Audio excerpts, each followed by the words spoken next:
Hello everyone, welcome to flipped academy. Flipped academy में आपका बहुत बहुत स्वागत है। आशा करता हूँ आप सभी लोग बहुत अच्छे होंगे। मेरा नाम है रवि और हम पढ़ रहे हैं क्लास 12th की मैक्रो इकोनॉमिक्स। तो मैक्रो इकोनॉमिक्स की फर्स्ट यूनिट हमने स्टार्ट करी थी, जिसके अंदर हमने पिछले 2 वीडियो कंप्लीट कर लिए हैं। उनके अंदर हमने पढ़ा था, सबसे पहले तो देखा था सर्कुलर फ्लो ऑफ इनकम क्या होता है in two sector economy without financial market. उसके बाद हमने देखे थे basic concept of macro economics. तो ये दोनों टॉपिक हमने बहुत अच्छे से डिटेल में कवर कर लिए हैं। अगर आपने नहीं देखे तो आप पिछली वीडियो में जाके देख सकते हैं। और आज हम स्टार्ट करने वाले हैं मेजरमेंट ऑफ नेशनल इनकम, कि नेशनल इनकम को कैसे मेजर करते हैं, कैसे कैलकुलेट करते हैं, उसके क्या क्या मेथड्स हैं। और इसमें हम कुछ पहले तो थ्योरी देखेंगे, कॉन्सेप्ट देखेंगे, और उसके बाद हम कुछ न्यूमेरिकल्स भी करेंगे। तो चलिए स्टार्ट करते हैं। तो हमारे जो नेशनल इनकम को कैलकुलेट करने के मेथड होते हैं वो 3 मेथड होते हैं। सबसे पहले वैल्यू एडिड मेथड, इसको हम प्रोडक्शन मेथड भी बोलते हैं।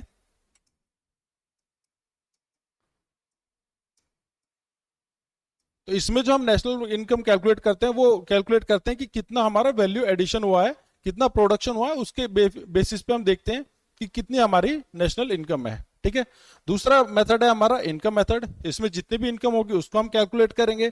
थर्ड मेथड है एक्सपेंडिचर मेथड, कि कितना एक्सपेंडिचर हुआ है एक फाइनेंशियल ईयर में, उसके अकॉर्डिंग हम कैलकुलेट करते हैं अपना नेशनल इनकम। ठीक है। तो जैसे सर्कुलर फ्लो ऑफ इनकम के अंदर हमने 3 फेसेस पढ़े थे। सबसे पहले तो क्या करते, इनकम को जनरेट कर रहे थे, माल बना रहे थे, प्रोडक्शन कर रहे थे। दूसरे फेस में हम क्या कर रहे थे, दूसरे फेस में हम जो माल को बेचने के बाद जो पैसा आया था उसको हम फैक्टर्स ऑफ प्रोडक्शन में डिस्ट्रीब्यूट कर रहे थे। तो वहां से फैक्टर इनकम आती है, जिससे कि हम इनकम मेथड में हम कैलकुलेट करेंगे नेशनल इनकम को।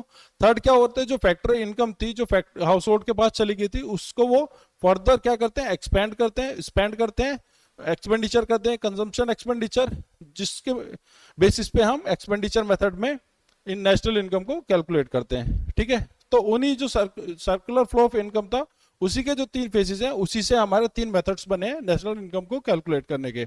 तो एक एक करके इनको डिटेल में देखते हैं। तो सबसे पहले देखेंगे वैल्यू एडिड मेथड क्या होता है। तो वैल्यू एडिड मेथड के अंदर हम जीडीपी एमपी कैलकुलेट करते हैं। जैसे कि हमने पीछे नेशनल इनकम के, डोमेस्टिक इनकम के एग्रीगेट्स देखे थे, इसमें मैं एक बार क्विकली बता देता हूं आपको। इसमें होता है हमारा GDP MP, NDP MP, GNP MP और एनएनपी एमपी। ठीक है। इसके बाद आ जाता है जीडीपी एफसी, एनडीपी एफसी,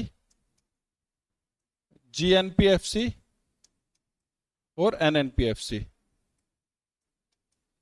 ठीक है। तो जिसको हम जनरली इसको तो बोल देते हैं डोमेस्टिक इनकम, और इसको बोल देते हैं हम नेशनल इनकम।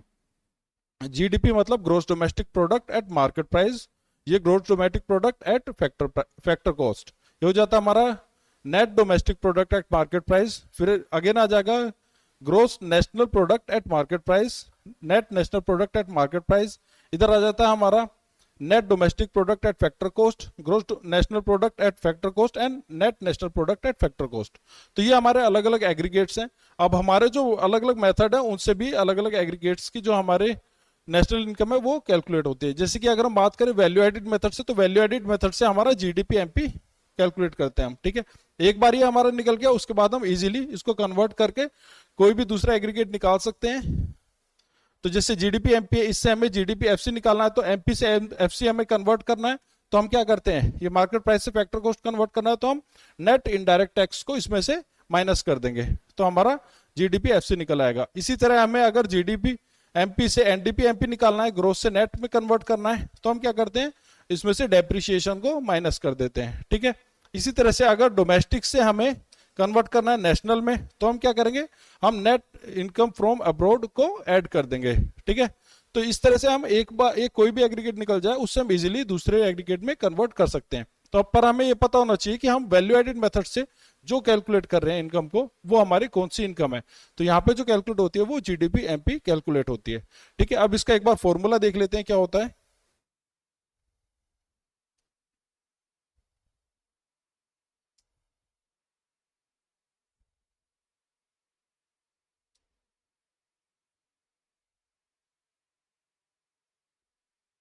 तो वैल्यू एडिड मेथड में सबसे पहले तो हम देखते हैं वैल्यू ऑफ आउटपुट, कि कितना आउटपुट हुआ है।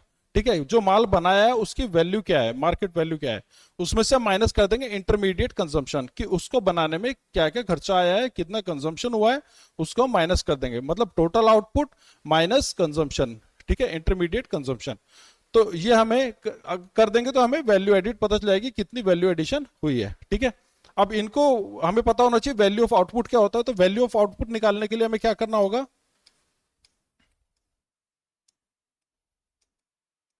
तो वैल्यू ऑफ आउटपुट, जो भी आउटपुट किया है किसी भी प्रोड्यूसर ने, तो उसकी वैल्यू जो होगी वो कैसे निकाल सकते हैं। उसने जो आउटपुट किया है उसको या तो कुछ मार्केट में सेल किया होगा, ठीक है, उसको सेल किया होगा, या तो इंडिया में सेल किया होगा डोमेस्टिक मार्केट में,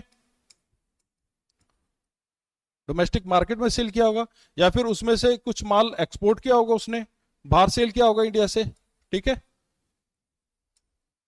एक्सपोर्ट किया होगा, या फिर क्या होगा कि उसने स्टॉक में अभी रखा हुआ होगा, अभी सेल नहीं किया होगा, तो उसका स्टॉक पहले कितना था और अब कितना है, उसका डिफरेंस निकालेंगे तो पता चल जाएगा कि उसने स्टॉक में कितना रखा है।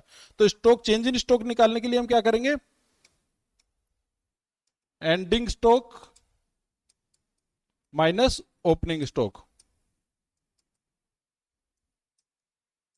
ठीक है, तो चेंज इन स्टॉक में मतलब स्टॉक में कुछ माल रखा है जो भी आउटपुट किया है, या फिर क्या होगा उसने, या फिर जो प्रोड्यूसर है उसने जो भी आउटपुट किया है उसमें से कुछ माल को खुद से कंज्यूम कर लिया होगा, सेल्फ कंज्यूम कर लिया होगा। ठीक है, तो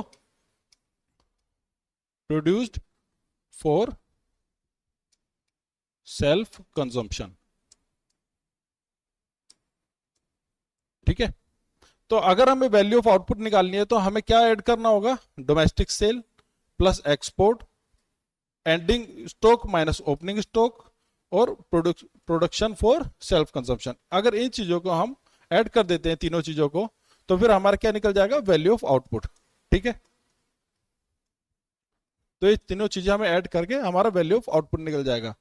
अगर हमें सेल दी है, नॉर्मली हमें बताया हुआ है कि कितनी सेल है, तो हमारी डोमेस्टिक और एक्सपोर्ट दोनों मिला के बताई होती है, उसमें हमें अलग अलग नहीं लेनी है। अगर हमें दिया डोमेस्टिक और एक्सपोर्ट अलग अलग दिए तो इनको हम ऐड कर देंगे, पर अगर हमें ऑलरेडी सेल्स अमाउंट गिवन है तो हम फिर इनको इग्नोर कर देंगे। ठीक है, इसी तरह से अगर हमें चेंज इन स्टॉक गिवन है तो हम एंडिंग और ओपनिंग स्टॉक को इग्नोर कर देंगे। चेंज इन स्टॉक निकालने के लिए हमने एंडिंग माइनस ओपनिंग किया था। ठीक है, इसी तरह से हमारा प्रोडक्शन फॉर सेल्फ कंजप्शन होगा, उसको भी हम इसमें ऐड कर देंगे, तो टोटल हमारा वैल्यू ऑफ आउटपुट इस तरह से निकल जाएगा। अब बात करते हैं इंटरमीडिएट कंजम्पशन की।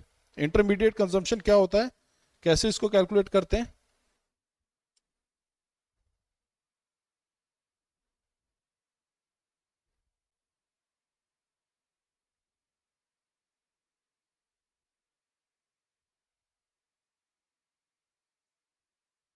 तो इंटरमीडिएट कंजम्पशन में क्या आएगा,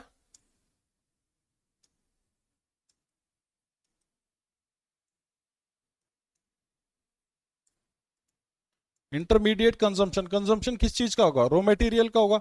देखो कोई भी प्रोड्यूसर होता है उसके पास दो तरह की गुड्स होती हैं, एक तो क्या गुड्स होती है, कैपिटल गुड्स होती है, और दूसरी इंटरमीडिएट गुड्स होती हैं। कैपिटल गुड्स जो होती है उनको यूज करते हैं पर वो यूज्ड अप नहीं हो जाती हैं, वो अपने जो वैल्यू है उसको खत्म नहीं कर देती है, वो डेप्रिशिएट तो होती है टाइम के साथ पर वो यूज्ड अप नहीं हो जाती है। तो यूज्ड अप क्या हो रहा है, रॉ मटेरियल, रॉ मटेरियल एक बार लेके आ रहे हैं, उसको यूज करके कुछ नया प्रोडक्ट बना रहे हैं और उस प्रोडक्ट को सेल कर रहे हैं, तो वो हमारा जो सेल हो रही है वो तो फाइनल आउटपुट है, पर जो मटेरियल यूज किया है रॉ मटेरियल वो क्या है, वो हमारा इंटरमीडिएट कंजम्पशन है। ठीक है, तो इंटरमीडिएट कंजम्पशन में क्या आ जाएगा, रॉ मटेरियल आ जाएगा। तो इसमें जो रॉ मटेरियल है वो या तो हम इंडिया से परचेज करेंगे या बाहर से इंपोर्ट करेंगे। ठीक है, तो इसमें हम क्या ऐड करना है, परचेज ऑफ रॉ मटेरियल। तो परचेज ऑफ रॉ मटेरियल जो होगा वो हमारा इंटरमीडिएट कंजम्पशन होगा।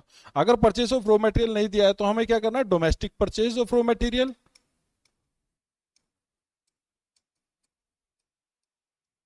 डोमेस्टिक परचेज प्लस इसमें क्या कर देंगे, इंपोर्ट, इंपोर्ट। ठीक है, तो और ये डोमेस्टिक परचेज और इंपोर्ट जो होनी चाहिए ये सिर्फ रॉ मटेरियल की होनी चाहिए। अगर हमारे क्वेश्चन में गिवन है डोमेस्टिक परचेज ऑफ मशीनरी या फिर इंपोर्ट ऑफ मशीनरी या फिर कोई कैपिटल गुड्स, तो वो हम इंटरमीडिएट गुड्स में नहीं लेंगे। ठीक है, इंटरमीडिएट कंजम्पशन में क्या लेंगे, हम सिर्फ रॉ मटेरियल लेंगे, चाहे वो डोमेस्टिक गिवन है, चाहे वो इंपोर्ट गिवन है, चाहे वो परचेज गिवन है। ठीक है, तो एक बार हमें वैल्यू ऑफ आउटपुट और इंटरमीडिएट कंजम्पशन पता चल सकता है, पता चल जाएगा, तो उसका डिफरेंस निकाल के हम वैल्यू एडिट निकाल लेंगे। तो ये वैल्यू एडिट जो होती है इसको हम बोलते हैं GVA एमपी, जीवीएएमपी मतलब gross value addition of at market price. ठीक है, इसको मैं एक बार क्लीन करके बता देता हूं आपको।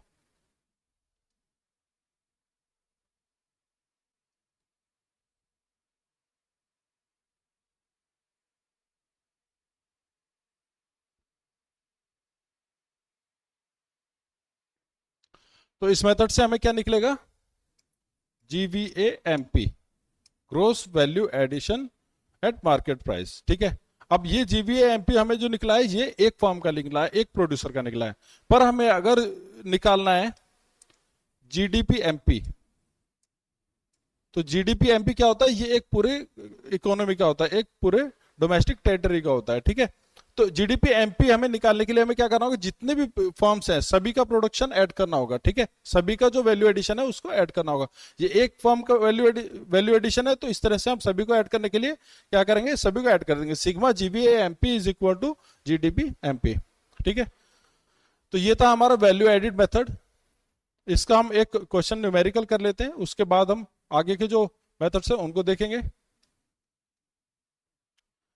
तो ये हमारा एक क्वेश्चन दिया हुआ है जिसके अंदर from the following data calculate value of output, कि वैल्यू ऑफ आउटपुट कितना है, इंटरमीडिएट कंजम्पशन कितना है, and net value added eight factor cost, ये हमें निकालना है। ठीक है, तो वैल्यू ऑफ आउटपुट तो ये हमने देख लिया था। हमारा फॉर्मूला क्या था, देखिए हमारा फॉर्मूला था जीवीएएमपी निकालने का, जो हमारा value of output minus intermediate consumption, ये हमारा फॉर्मूला था। तो वैल्यू ऑफ आउटपुट तो हमें निकालना ही है, इंटरमीडिएट कंजम्पशन में निकालना है। थर्ड इसमें क्या दिया है, net value added eight factor cost, तो हमें इसमें निकालना है एनवीएएफसी। ठीक है, और हमारा जो फॉर्मूला है इससे क्या निकलता था, इससे हमारा निकलता था जीवीएएमपी। ठीक है, अब जीवीएएमपी हमारा निकलेगा, उसको हम कन्वर्ट करना होगा किसमें, एनवीएएफसी में। एनवीएफसी तो जी से हमें एन में कन्वर्ट करना है, मतलब ग्रोथ से नेट में कन्वर्ट करना है, तो क्या करना होगा, हमें इसमें डेप्रिसिएशन लेस करना होगा। ठीक है, दूसरा एमपी से हमें फैक्टर कॉस्ट में कन्वर्ट करना होगा, वो करने के लिए हम क्या करेंगे, नेट इनडायरेक्ट टैक्स को माइनस कर देंगे। ठीक है, तो ये हमें चीजें करनी है। तो सबसे पहले हम निकालते हैं वैल्यू ऑफ आउटपुट। तो वैल्यू ऑफ आउटपुट निकालने के लिए मैंने क्या बताया था आपको, उसमें हमारी सेल्स आ जाएगी, डोमेस्टिक सेल आ जाएगी, उसमें एक्सपोर्ट आ जाएगा, उसमें जो चेंज इन स्टॉक है वो आ जाएगा, और जो सेल्फ कंजम्पशन के लिए प्रोडक्शन किया है वो आ जाएगा। ठीक है, तो इसमें सबसे पहले देखते हैं purchase of raw material from domestic market. तो रॉ मटेरियल है, ये हमारा किस में आ जाएगा, इसको भी साथ के साथ लिख लेते हैं। तो इंटरमीडिएट कंजम्पशन के अंदर आ जाएगा हमारा पहले परचेज ऑफ रॉ मटेरियल 400, तो डोमेस्टिक रॉ मटेरियल परचेज किया है, तो ये हमारा इंटरमीडिएट कंजम्पशन में आ जाएगा। Next increase in unsold stock, तो स्टॉक जो अनसोल्ड मतलब जो माल बनाया है पर अभी सेल नहीं किया है। ठीक है, अभी सेल नहीं किया, अनसोल्ड है, उसमें क्या चेंज हुआ है, उसमें क्या चेंज हुआ है, इंक्रीज हुआ है। इंक्रीज हुआ मतलब चेंज बता रहे हैं। ठीक है, अब ये इंक्रीज कहां से होगा, जो माल प्रोड्यूस किया है उसी से तो इंक्रीज होगा। तो ये हमारा क्या होगा, चेंज इन स्टॉक। मैंने बताया था जब चेंज इन स्टॉक गिवन हो तो उसमें हमें एंडिंग और बिगिनिंग जो हमारा स्टॉक है उसको इग्नोर कर देना है। तो यहाँ पे change in stock already given है, तो उसको हमें यहाँ पे लिख देंगे 60 change in stock. Next import of raw material, raw material import किया है, रॉ मटेरियल इंपोर्ट करेंगे, ये भी हमारा किस में आ जाएगा, इंटरमीडिएट कंजम्पशन में। तो रॉ मटेरियल हमारा हो गया 120 का। उसके बाद डोमेस्टिक सेल, डोमेस्टिक सेल हमारा किस में आ जाएगा, वैल्यू ऑफ आउटपुट में plus 1200। Next power charges, power charges क्या है, जो इलेक्ट्रिसिटी कंजम्पशन हुई है बनाने में, तो ये क्या हो गया, एक तरह से इंटरमीडिएट कंजम्पशन हो गया। ठीक है, तो ये हमारा इंटरमीडिएट कंजम्पशन में आ जाएगा 20 रुपीज। उसके बाद एक्सपोर्ट, कितना एक्सपोर्ट हुआ है, एक्सपोर्ट हमारा किस में आ जाता है, एक्सपोर्ट हमारा सेल में आ जाता है। ठीक है, तो एक्सपोर्ट 200 है, तो ये वैल्यू ऑफ आउटपुट में ऐड हो जाएगा। अगर हमारे यहाँ पे सेल दिया होता तो हम इसको इग्नोर कर देते, पर यहाँ पे हमारा डोमेस्टिक सेल दिया है, यहाँ पे एक्सपोर्ट दिया, मतलब एक डोमेस्टिक इंडिया में कितना सेल हुआ है, एक्सपोर्ट मतलब इंडिया से बाहर कितना सेल हुआ है, तो दोनों को ऐड कर देंगे तो हमारा टोटल सेल आ जाएगा। बाकी इंपोर्ट ऑफ मशीनरी, अब ये देखो मशीनरी इंपोर्ट करी है हमने, यहाँ पे रॉ मटेरियल इंपोर्ट करा, हम किसको ऐड करेंगे, रॉ मटेरियल तो हमारा जो इंटरमीडिएट कंजम्पशन है ये ऐड हो जाएगा। जबकि जो इंपोर्ट ऑफ मशीनरी है, मशीनरी क्या है, कैपिटल गुड है। ठीक है, तो ये तो हमारा इंटरमीडिएट कंजम्पशन में आएगा नहीं ना, ये हमारा वैल्यू ऑफ आउटपुट में आएगा, तो इसको हम इग्नोर कर देंगे। उसके बाद गुड्स एंड सर्विसेज टैक्स, तो ये क्या है, जीएसटी क्या होता है, जीएसटी इनडायरेक्ट टैक्स होगा, तो जीएसटी को हम अलग लिख लेते हैं नेट इनडायरेक्ट टैक्स निकालने के लिए। तो हमारे यहाँ पे जीएसटी आ जाएगा 10 रुपीज। उसके बाद सब्सिडीज, सब्सिडीज क्या करते हैं हम, टैक्स में से माइनस कर देते हैं, तो -30। Goods used for self consumption, अब मैंने बताया था सेल्फ कंजम्पशन के लिए अगर गुड्स यूज कर रहे हैं वो भी हमारा किस में आ जाएगा, वैल्यू ऑफ आउटपुट में आ जाएगा, तो इसको हम यहाँ पे ऐड कर देते हैं 10। तो वैल्यू ऑफ आउटपुट टोटल हमारा कितना निकल गया, 60 प्लस 1200 प्लस 200 प्लस 10, 14 एंड 70, 1470, तो 1470 करोड़, करोड़ में वैल्यू दी है, तो ये तो हमारा हो गया वैल्यू ऑफ आउटपुट। अब बात करते हैं इंटरमीडिएट कॉस्ट की, तो इंटरमीडिएट कॉस्ट कितनी होगी हमारी, इंटरमीडिएट कंजम्पशन 400 प्लस 120, 520 प्लस 20, 540, ठीक है। अब हमारा वैल्यू ऑफ आउटपुट पता है हमें, इंटरमीडिएट कंजम्पशन पता है, तो हम निकाल सकते हैं जीवीएमपी। तो वैल्यू ऑफ आउटपुट कितना हमारा 1470 माइनस इंटरमीडिएट कंजम्पशन 540, तो हमारे कितना आ गया 1470540, तो 0 3 और 9, तो 930, तो 930 क्या हो गया, 930 हो गया जीवीएमपी या फिर जो जीवीएमपी या फिर जीडीपी एमपी, ठीक है, जीडीपी एमपी। अब इससे हमें निकालना क्या है, एनवीएएफसी। तो एनवीएएफसी निकालने के लिए हमें नेट पता होना चाहिए, तो नेट हमारा ग्रोस से नेट निकालने के लिए हम क्या करेंगे, डेप्रिसिएशन। तो डेप्रिसिएशन के लिए कहीं पे कुछ गिवन है, डेप्रिसिएशन कहीं पे गिवन नहीं है, तो हमारा जो ग्रोस है वही हमारा नेट हो जाएगा। एमपी से एफसी कन्वर्ट करने के लिए हमें क्या चाहिए, नेट इनडायरेक्ट टैक्स, ठीक है। तो अब इसमें से हम नेट इनडायरेक्ट टैक्स माइनस कर देंगे, तो 930 एनवीएएफसी निकालने के लिए 930 माइनस हमारा ये कितना आ गया था, 10 माइनस 30 माइनस 20, तो यहाँ पे -20, तो ये कितना हो जाएगा, माइनस माइनस प्लस 950, तो 950 क्या होगा हमारा एनवीएएफसी, ठीक है। तो एनवीएफसी हमारा निकल जाता है 950 और वैल्यू ऑफ आउटपुट हमारा निकल जाता है 470, इंटरमीडिएट कंजम्पशन निकल जाता है 540, ठीक है। तो इस तरह से हमें वैल्यू एडिड मेथड को यूज करके नेशनल इनकम को कैलकुलेट करना है। आई होप आप समझ के होंगे। तो इसके आगे के जो मेथड्स है वो हम अपनी नेक्स्ट वीडियो में देखेंगे। आज की वीडियो में इतना ही, बहुत बहुत धन्यवाद।